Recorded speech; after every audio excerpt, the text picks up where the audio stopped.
안녕하세요. 부동산 사기당했던 경입니다. 네, 월요일 뉴스를 한번 보겠습니다. 자, 이자 장사 경고에 깜짝 놀란 은행들.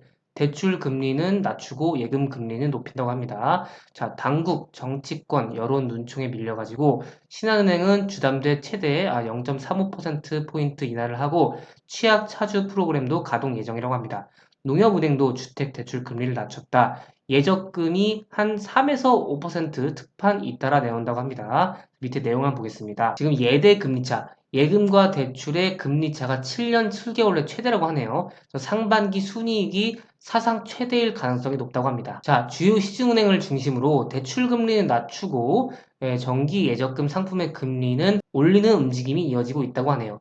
금리 상승기에 이 차주들의 부담 경감을 명분으로 내세우지만 예대금리 차가 7년 7개월 만에 최대라고 하네요. 그래서 이자 장사에 대한 금융당국과 정치권의 경고가 잇따르자 은행권이 조금 여론 달래기에 나선 것이라는 관측이 우세하다고 하네요. 그래서 지금 3일 금융권에 따르면 신한은행은 이달 초 신규 취급 주택담보대출과 전세자금 대출 금리를 각각 0.35, 0.3포인트 내리기로 했다고 합니다. 그래서 취약 차주 프로그램도 가동할 예정인데 우선 지난달 말 기준 연 5%가 넘는 금리로 주택담보대출을 이용하는 차주의 금리를 1년간 5%로 일괄 인하하고 5% 초과분은 은행이 감당한다 합니다. 그래서 만약에 5%가 넘는 금리로 받았어요. 내가 한 6, 7%를 받았다고 한다면 5%로 낮춰주고 그다음에 초과분 한 1, 2%는 은행에서 감당을 한다는 거죠. 그래서 금리 상한형 주택담보대출 연간 금리 상승폭 0.75%포인트 이내로 제한한 상품을 신청하는 대출자에게는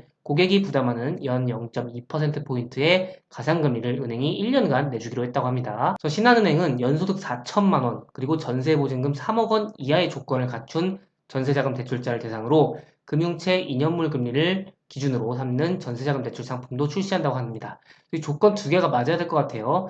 연봉이 4,500이고 전세보증금이 뭐 3억 5천이다. 이러면 안 되는 거죠. 그래서 일반적으로 전세대출은 6개월 또는 1년 단위 변동금리 상품인데 사실상 2년 단위 고정금리 상품을 통해서 금리 상승에 따른 위험을 줄이자는 취지라고 합니다.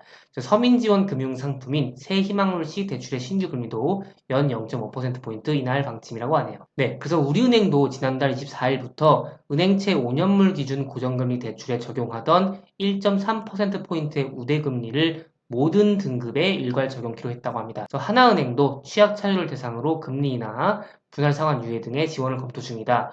농협은 이달부터 담보, 전세자금 등 주택 관련 대출 금리를 한 연 0.1에서 0.2 정도 낮췄다고 합니다.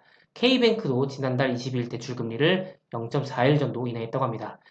반대로 예적금 금리는 올리고 있다고 하네요. 신한은행은 지난 1일 신한 40주년 페스타 적금과 신한 S드림 정기예금을 특판 상품으로 냈다고 합니다.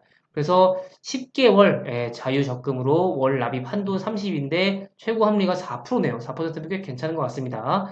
1년제 정기예금인 S드림 정기예금의 최고 금리 3.2%도 3을 넘고 최대 가입액은 1억이라고 하네요. 자, 우리은행도 지난달 22일 출시한 최고금리 연 3.2%의 2022 우리 특반 정기 예금의 이전 한도가 6일 만에 소진돼가지고 1조 2천억을 추가로 더 늘렸다고 하네요. 그리고 NH농협도 우대금리 0.4%포인트를 포함해서 금리가 연 3%대인 정기예금을 계속 출시하면서 지금 다른 은행들도 계속해서 예금의 금리를 올리고 있다. 그래서 앞서 금융당국과 정치권 고위 인사들이 은행들의 이자 장사를 좀 겨냥한 발언들을 쏟아냈었죠. 이복현 금융감독원장은 지난달 은행장들과의 간담회에서 금리 상승기에는 예대금리 차가 확대되는 경향이 있어서 은행의 지나친 이익 추구에 대한 비판이 커지고 있다고 했고 국민의힘 성일종 정책위의장은 금융기관들이 예대 마진에 대한 쏠림 현상이 없도록 자율적으로 참여해줄 것을 간곡하게 부탁한다고 말했습니다. 그래서 고물가로 곳곳에서 경기 침체 분위기가 짙어지는 와중에 은행들이 실적 잔치가 이어지는 것도 이제 부정적인 눈초리를 키우는 요소죠. 그래서 금융권에 따르면 4대 금융지주 이 KB, 신한, 하나우리는 올해 1분기 4조 5,951억 원에 이어 2분기에 4조 4천억 원의 순이익을 거둘 전망이라고 하네요. 그래서 올 상반기 순이익이 기존 최대치를 넘어설 가능성이 큰 셈이라고 합니다.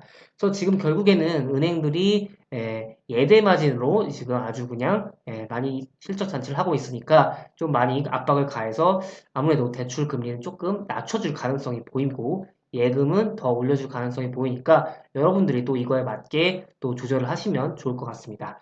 네, 오늘은 여기까지 진행하도록 하겠고요. 조금이라도 도움이 되셨다면 좋아요만 부탁드리겠습니다. 제작에 큰 힘이 됩니다. 그러면 다음 시간에 뵐게요. 여러분, 안녕!